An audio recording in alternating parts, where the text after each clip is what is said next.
I definitely have. Oh. I've been talking about the defense. We had Cam Hayward on. We talked about Watt. We talked about Minkah Fitzpatrick. We talked about which Trubisky are we going to get. Is it Kenny Pickett, Mason Rudolph? And we haven't really focused on if this Steelers offense can actually be really good. Pickens looked to be the real deal. Not only the touchdown, caught one on the sideline, getting his feet right in, just made plays. Anthony McFarland was fun to watch for me. I love McFarland. Oh, obviously we know the Najee Harris show is what's going to be on the full screen, but as much as they want to run Najee Harris, he's going to need a break. And McFarland was just the speed, his ability to get in, break tackles, being able to make something out of nothing. You see him cutting back across the field right here. It was really enjoyable. So for me, I think I was kind of focused more on the Steelers. Oh, they're not going to be as bad as they kind of look. And maybe they can be a lot more than we think. We talked about Gunner's touchdown. The Gun Show had a few nice receptions in the game as well. So this Steelers offense, if the quarterbacks can play well, and Mitchell Trubisky looked well in his first game, first preseason action. He did look good. And Kenny Pickett, I mean, you saw the way the fans reacted. So those two guys, we may be able to get a lot more than I was thinking. I'll speak for myself. Okay. You guys have kind of been on the Mike Tomlin train. I was kind of doubting him, but the offense looked a lot better last night. Well, it's fair to doubt it, but like I'm wondering if, you know, it's not addition by subtraction, but was Roethlisberger maybe holding them back from some of the things they can do? Because these are both mobile quarterbacks in Pickett and Trubisky. They both can do things out of the pocket. And Roethlisberger didn't have George Pickens. Is it too soon to, like... DK Metcalf, 8 teams passed on DK Metcalf. And right out of the gate, as a rookie, DK Metcalf was spectacular. And it was like, how do you draft Andy Isabella over DK Metcalf? And what are these scouts seeing? 8 different teams passed on Metcalf, and he has been as good as we thought he might be. Pickens goes so late in this draft for wide receivers. He's the second-round pick, 54th overall. All of these guys were taken before him, every single one of them. I'm wondering if this is going to be like the Brady 6, if we're going to be looking at this and being like, hey, you took Tyquan Thornton, the Patriots, over George Pickens, took a speedster out of Baylor. Hey, what are we doing taking Christian Watson out of North Dakota State when George Pickens was there? I know we've seen it 10 times, but, like, can I see the Pickens catch again? Yeah, I mean... Because here's a guy who dominated at Georgia. He was awesome for the Bulldogs, and there was injury concerns. Some teams had character red flags on him, whatever it was. But you see the sheer talent and what you're hearing in training camp. This wasn't just like a one-game thing. 10 days into training camp, I said it on Thursday when I stood at that board, there's no player getting better and bigger buzz than George Pickens.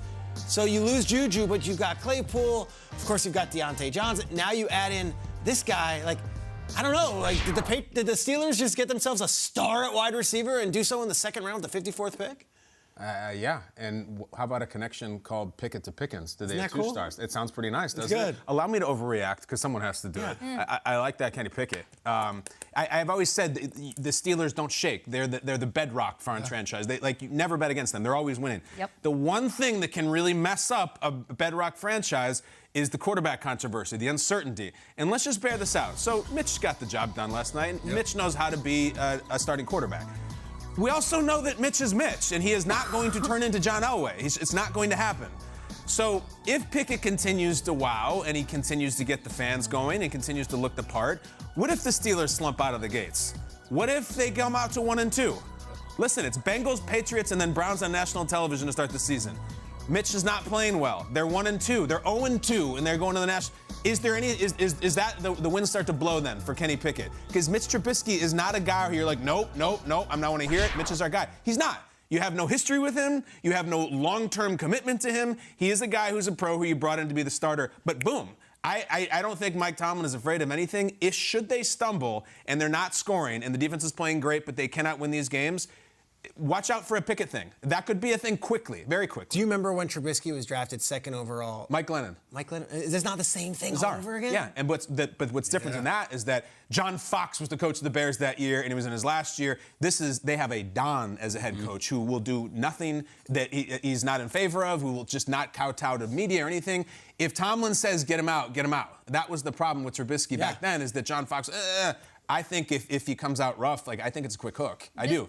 This comes back to my newfound equation that I've adopted, which is a truly powerful team has that headline paragraph-worthy, article-worthy, front-page-worthy unit, and then the other one has to hold their own. Just be solid. You've been saying it. We've been talking about the Steelers' defense up and down, left and right. Rightfully so. Let's write every feature we possibly can about the Steelers' defense. They deserve it. But this offense, all you have to do is be solid, grow together, hold your own on your side of the ball, and this team could be really, really good. Listen, we've been painting the Steelers with carte blanche material because Mike Tomlin always makes the right decision. He is an excellent head coach for a reason. This quarterback situation on a lot of other teams, we would be throwing up red flags left and right. No doubt. But the fact that Tomlin, we know, will get them there eventually, I think they have some wiggle room here to find the right guy, whoever it is. But I think this team could be sneaky good. Sneaky is not the word that should be ever applied to the Steelers. I take That's it back. fine, though. Yeah, I think when that's the rubber true. meets the road, in a few weeks, everyone will pick their division winners and their wild card teams, including us.